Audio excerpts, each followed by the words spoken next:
अस्सलाम वालेकुम दोस्तों, इस वीडियो में हम बात करने जा रहे हैं ब्लॉकचेन के बारे में कि ब्लॉकचेन क्या है और ये कैसे इस्तेमाल होता है और किस तरह ये काम करता है। ब्लॉकचेन मुश्तमिल होता है एक मुसलसल बढ़ते जाने वाले ब्लॉक्स पर, जिसके अंदर डाटा सिक्योर किया जाता है क्रिप्टोग्राफी के जरिए।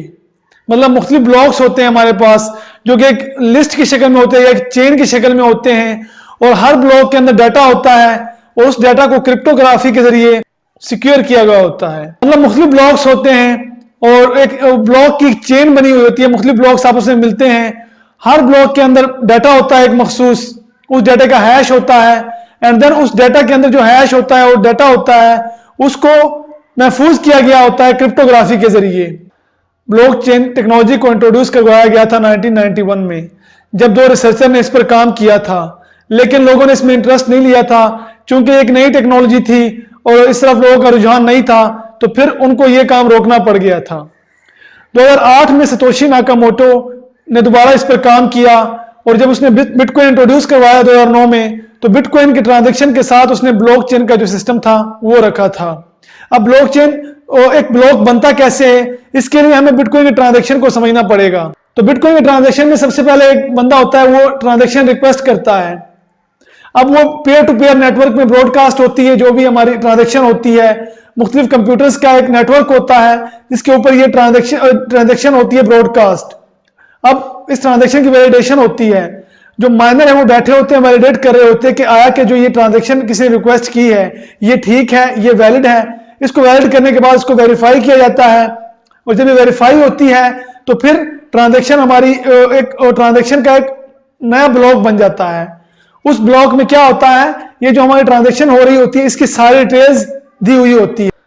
अब जो नया ब्लॉक बना है एक ट्रांजैक्शन के रिजल्ट में, वो ब्लॉक आके मिलता है एग्जिस्टिंग ब्लॉक के साथ। इस तरह एक चेन बन जाती है ब्लॉक्स की। अब उस ब्लॉक में होता क्या है, उस ब्लॉक में होता है एक डाटा होता है, एक हैश होता है और एक प्रीवियस ब्लॉक का हैश होता है। इस तरह, और इसकी जो डाटा होता है ब्लॉक के अंदर उसको चेंज नहीं किया जा सकता।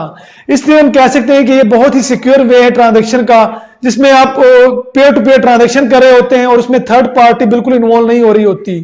मेनली हम जब ट्रांजैक्शन कर रहे होते हैं बैंक के थ्रू, तो उसमें हमारा जो थर्ड पार्टी होती है वो बैंक होती है, उसमें टाइम भी लगता है हमारा और उसको हमें पैसे भी देने पड़ते हैं बैंक को। लेकिन जब हम ब्लॉकचेन यूज कर रहे होंगे तो हमारा कोई खर्चा नहीं आएगा इस पर, हमारी जो ट्रांजैक्शन हो रही होती है वो बिल्कुल फ्री ऑफ कॉस्ट होगी और टाइम भी बहुत कम लगेगा हमारा। अब ब्लॉक के अंदर जो वैल्यू होती है उसको क्रिप्टोग्राफी के जरिए सिक्योर किया गया होता है, और उसको जो माइनर बैठे होते हैं वो उस पर काम कर रहे होते हैं मजीद के सिक्योरिटी ज्यादा से ज्यादा प्रोवाइड की जाए जो भी यूजर है ब्लॉकचेन के, और हैकर्स इसको एक्सेस नहीं कर पाते। इसकी टेक्नोलॉजी को इस तरह बनाया गया है कि जो डाटा होता है वो डिस्ट्रीब्यूट होता है बहुत सारे कंप्यूटर्स पे। मतलब अब मुख्तलिफ माइनर्स होते हैं जो कि वेरिफिकेशन कर रहे होते हैं ट्रांजैक्शन की। अब डाटा भी मुख्तलिफ माइनर्स के कंप्यूटर्स पर पड़ा होता है दुनिया में, तो हैकर जो होते हैं वो तो सिर्फ एक सर्वर हैक कर सकते हैं या 2 या 3 कर लेंगे।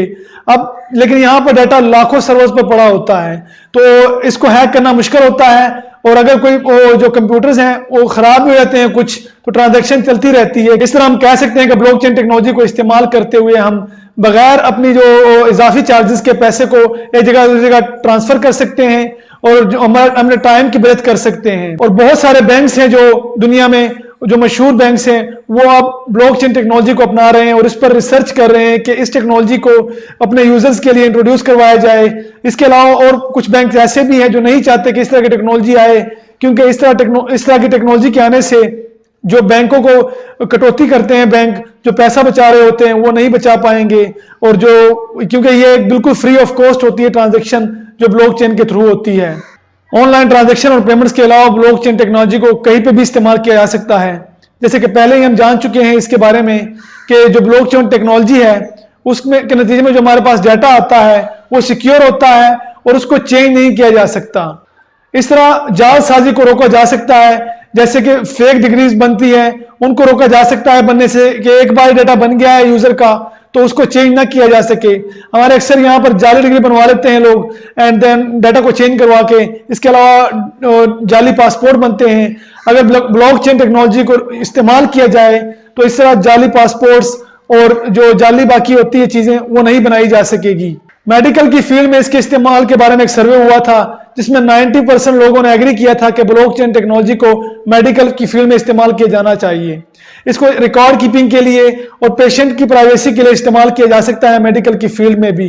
इसके अलावा रोजमर्रा जिंदगी में इसको इस्तेमाल करके इसकी जो सिक्योरिटी है और इसकी जो एफिशिएंसी है, इससे भरपूर फायदा उठाया जा सकता है। ब्लॉकचेन काम करता है ओपन लेजर और डिस्ट्रीब्यूटेड नेटवर्क की बेस पर। ये इसका प्रिंसिपल है और इसी की बेस पर ये काम कर रहा होता है।